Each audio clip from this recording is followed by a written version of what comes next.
नमस्कार। हाशिए पर पड़ा बदहाल किसान 3-4 रोज से अचानक चर्चा में आ गया और चर्चा में आने का कारण 3 कानून हैं जो किसानों के नाम पर सरकार ने संसद से पास करा लिए। अब जो 3-4 दिन से बहस है वो बहस पक्ष और विपक्ष वाली है। उस बहस में कुछ मुद्दे तो बहुत साफ साफ आ गए कि ये किसके लिए है, क्या है, लेकिन एक बात पर गौर वो कम हुआ। खासतौर पर कानून और खासतौर पर लोकतांत्रिक देश का कानून, उसमें सबसे पहले क्या चीज देखी जाना चाहिए। यहां अगर किसानों के लिए यह कानून आया, किसानों के नाम पर यह कानून आया, तो हमें यह देख लेना चाहिए कि किस किसान के लिए।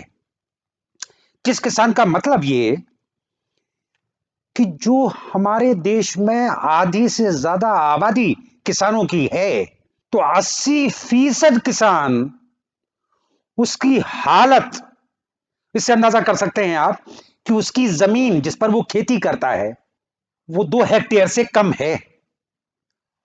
और 2 हेक्टेयर से कम जमीन पर खेती करने वाले किसान की स्थिति क्या है, उसकी शक्ल क्या है, उसके घर की क्या हालत है। वो कच्चे घर में, छप्पर में जो अभी रह रहा है, उसकी जो परिवार बढ़ रहा है, जमीन नहीं बढ़ रही है, परिवार जो बढ़ रहा है, उसमें वो कैसे गुजारा कर रहा है, इसकी चर्चा बहुत जरूरी थी। लेकिन जब उस बदहाल किसान के नाम पर कानून आ रहा हो, तो हमें पर इन कानूनों में वो नुक्ते, वो चीजें देखना पड़ेंगी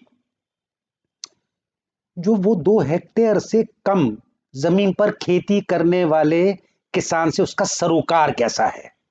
ये एक बात आज हम करना चाहते हैं। उस पर जो आफतें आती हैं, जो उस पर संकट आते हैं, मौसम के हों चाहे और दूसरी आपदाओं के हों, उन सब की चर्चा लगातार होती रहती है, लेकिन उनके लिए हो कुछ नहीं पाता। लेकिन ये 3 कानून जो आए हैं, इन कानूनों में उन किसानों के लिए क्या है, उसकी चर्चा आज करेंगे।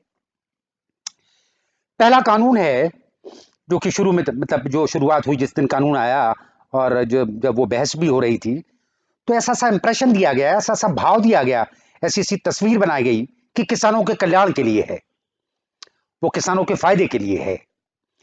और पहला जो कानून था जिसमें कि ये बात थी कि वो उपज, कृषि उपज पूरे देश में कहीं भी बेचने की छूट है। अब बहुत कम चर्चा हुई शुरू में, क्या ये छूट पहले नहीं थी। जानकार लोग बताते हैं कि ये छूट पहले भी थी। छूट का मतलब ये कि वो एक इंतजाम पहले भी था। इंतजाम इस तरह से था कि आप मंडी से अनुमति लेकर फसल को कहीं भी ले जा सकते थे, और वो अनुमति बहुत आसानी से मिलती थी, और उसका लाभ बहुत ज्यादा लोग नहीं उठाते थे क्योंकि उसकी जरूरत नहीं थी।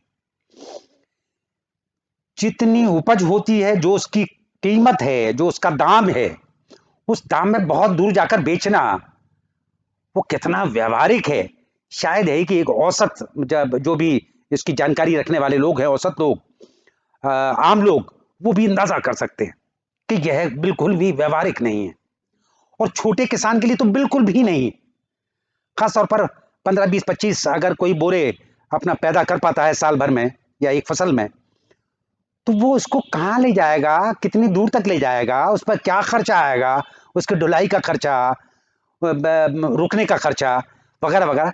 बिल्कुल अव्यावहारिक सी बात ये लगती है शुरुआती तौर पर।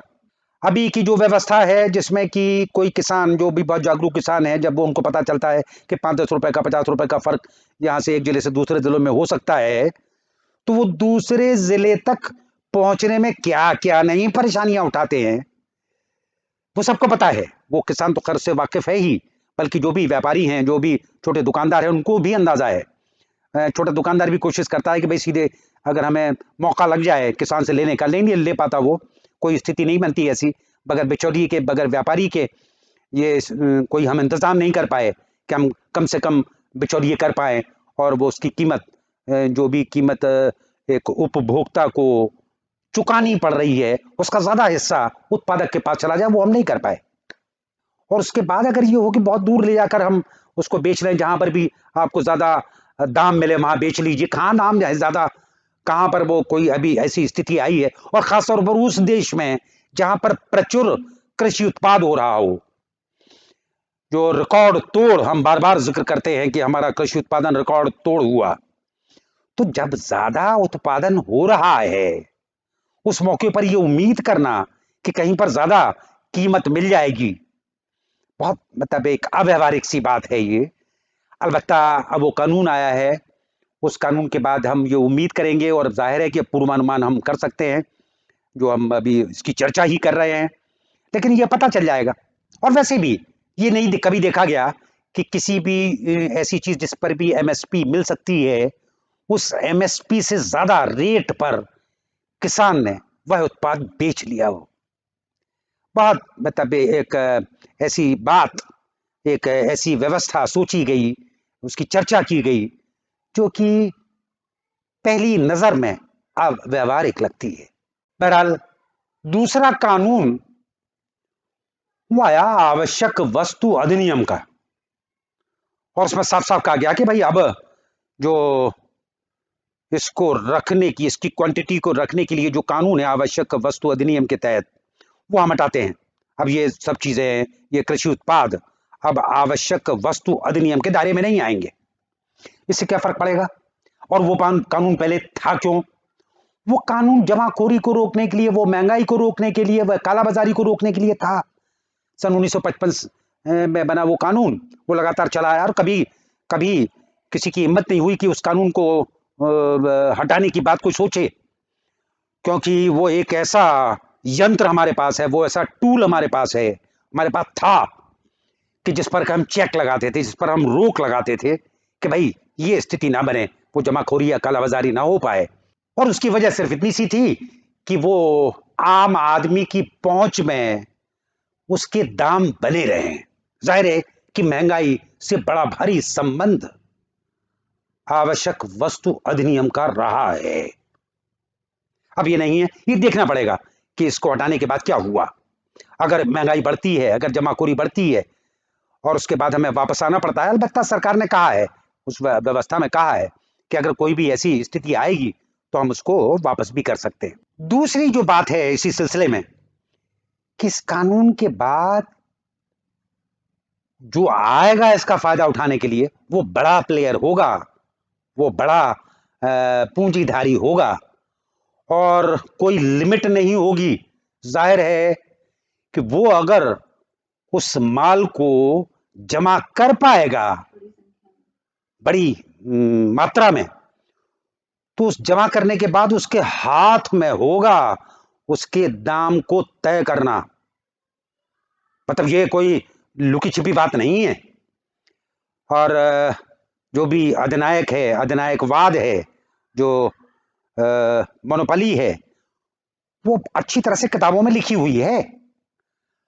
अब अगर इस कानून के तहत ये चीज बढ़ी, उससे किसान की क्या स्थिति होगी, ये जरा गौर कर लेना चाहिए। और जो ज्यादा माल को जमा करने वाला आएगा अपनी पूंजी लगाकर, वो पैकेजिंग करेगा, वो उसकी देखभाल करेगा, वो उसको प्रिजर्व करेगा, उसके बाद वो मार्केट में जब ले जाएगा, उसकी कीमत क्या होगी, उसके दाम क्या होंगे, और उपभोक्ता पर उसका क्या असर आएगा, ये अभी से गौर कर लेना चाहिए। ये इसकी बातचीत बहुत सारे लोगों से बातचीत करके, और जो भी, और कायदे से तो सरकार ने ये जरूर उस पर सोच विचार किया होगा, लेकिन अगर कम किया हो तो और कर लें, और उसको देख लें कि भाई कहीं हम बहुत बड़ी मुश्किल में तो नहीं डाल रहे हैं स्थितियों को। बहरहाल ये कुछ नुक्ते इस वाले कानून को लेकर थे, जो कि शायद इन पर कम चर्चा हुई। तीसरी बात तीसरे कानून में वो है ठेके पर खेती। क्या ये अभी स्थिति नहीं है कि जो भी बड़ा किसान है, जिसके पास ज्यादा जमीन है, वो अभी बटाई पर जो खेती कराता है, बटाई पर देता है, बटाईदार को देता है, वो लगभग ठेके जैसी खेती ही है। और इस ठेके पर खेती जैसी व्यवस्था में हम उन लोगों को खपाए हुए हैं जिनके पास जमीन नहीं है, या जिनके पास जमीन कम है, या जिनके परिवार में ज्यादा लोग हैं। क्या आपको भी नहीं लगता कि इस वक्त की समस्या वो जितनी किसान की है उतनी ही लगभग बड़ी समस्या बेरोजगारी की है, और खासतौर पर गांव की बेरोजगारी की है। अभी जो भी किसान परिवार खेती किसानी में लगा है, बिल्कुल भी इसका अंदाजा नहीं किया गया, कोई हिसाब नहीं लगाया गया कि उसमें कितने लोगों की जरूरत है और कितने लोग लगे हुए हैं। इसको तकनीकी भाषा में डिस्गाइज अनएम्प्लॉयमेंट कहते हैं, छद्म बेरोजगारी, और कोई हिसाब नहीं है हमारे पास। लेकिन यही खेती जो अभी तक चली आ रही है, इसमें काफी कुछ वो संभाले हुए थी। अगर ठेके पर खेती करने के लिए बड़े प्लेयर्स आ गए, अगर उनके लिए और ज्यादा अट्रैक्टिव ये हुआ, अब आगे जो व्यवस्थाएं बनेंगी उसमें और अट्रैक्शंस पैदा किए जाएंगे, इसमें वो अगर बन गई और वो वहां पहुंच गए, तो क्या अपने उस मुनाफे के लिए वो खेती के पूरे स्वरूप को नहीं बदलेगा? उस प्रोडक्शन कॉस्ट को घटाने के लिए क्या वो मशीनों का इस्तेमाल नहीं करेगा? वो कोशिश करेगा कि कम से कम लागत में वो ज्यादा से ज्यादा उत्पादन कैसे करे, और उसकी पूरी कोशिश ये होगी कि वो किसी भी तरह से बेदखल करे लेबरर को, मजदूर को, और मशीनों का ज्यादा से ज्यादा इस्तेमाल करे। हमारे देश में जो भी मौजूदा संकट है, उस संकट को देखे बगैर, उस संकट को लेखे में लिए बगैर अगर हम सिर्फ एक ही बात पर सोच रहे हो, वो कितनी बड़ी संकट, वो कितना बड़ा संकट पैदा कर देगा, इसका अंदाजा अभी से कर लेना चाहिए। और इसीलिए बार बार इस पर गौर करने की जरूरत है कि ये कानून खेती के लिए तो हो सकते हैं, कृषि व्यवस्था के लिए हो सकते हैं, कृषि क्षेत्र के लिए हो सकते हैं, अर्थव्यवस्था के लिए हो सकते हैं, लेकिन किसान के लिए कहीं से नहीं दिखते कि वो उन किसानों के लिए है। और शायद यही असंतोष किसानों का समय है, जो कि शायद 2-4 दिन में वो उजागर होगा, सड़कों पर उजागर होगा या कहीं, और जिस भी रूप में आया वो, और जो भी किसान नेता हैं वो सब हमारे सामने दिखाई देंगे, और उनके कारण यही होंगे। बहरहाल इन कानूनों की चर्चा के बाद हमें एक बात पर और गौर कर लेना चाहिए, और ये भी कुछ ही 1-2 दिन है हमारे पास, उसके बाद दूसरे मुद्दे आ जाएंगे, और वो याद दिलाया जाना चाहिए कि किसान मांग क्या रहा था, किसान की समस्या क्या थी। ये बिल्कुल भी छुपी हुई बात नहीं है, ये बात अखबारों के जरिए, हमारा जो पूरा मीडिया है, जो भी आंदोलन है, ये तरह तरह की जो मांग हुई है किसान संगठनों की तरफ से, वो ये थी कि भाई उसको उसकी उपज का वाजिब दाम मिल जाए। और वाजिब दाम दिलाने के लिए सिर्फ एक ही तरीका, जो भी सोचा गया बहुत कई साल पहले से, वो सोचा गया कि समर्थन मूल्य, न्यूनतम समर्थन मूल्य, एमएसपी। और वो बार बार इस एमएसपी की बात करता है, और कोई बड़ी बात नहीं थी। और वो एमएसपी की बात भी इसलिए करता है कि वो इतना कमजोर है कि वो और किसी तरीके से हासिल नहीं कर सकता किसी का समर्थन। उसके पास सरकार ही है सामने, लोकतंत्र की व्यवस्था में वो सरकार के अलावा और किसी से उम्मीद नहीं लगा सकता, वो बार्गेन नहीं कर सकता, इसीलिए उसको प्रोटेक्शन की जरूरत है। और उस प्रोटेक्शन के लिए ही, उसी संरक्षण के लिए ही ये एमएसपी की व्यवस्था बनी थी। और हर साल अलबत्ता सरकार नियमित रूप से समर्थन मूल्य का ऐलान करती है, साल में 2 बार करती है। और वो समर्थन मूल्य जिस स्तर पर बढ़ता है, उसको लेके भारी असंतोष अभी 4-6 साल से लगातार चला रहा है। स्वामीनाथन कमीशन की रिपोर्ट में बहुत ज्यादा परेशानी हुई कि भाई जो भी समर्थन मूल्य को तय करना है उसका फार्मूला, खैर वो बहुत एक लंबी बात होगी, काफी बातचीत वो हो चुकी। तो ये बिल्कुल तय है कि समर्थन मूल्य वो मांग रहा था, उसकी जरूरत थी।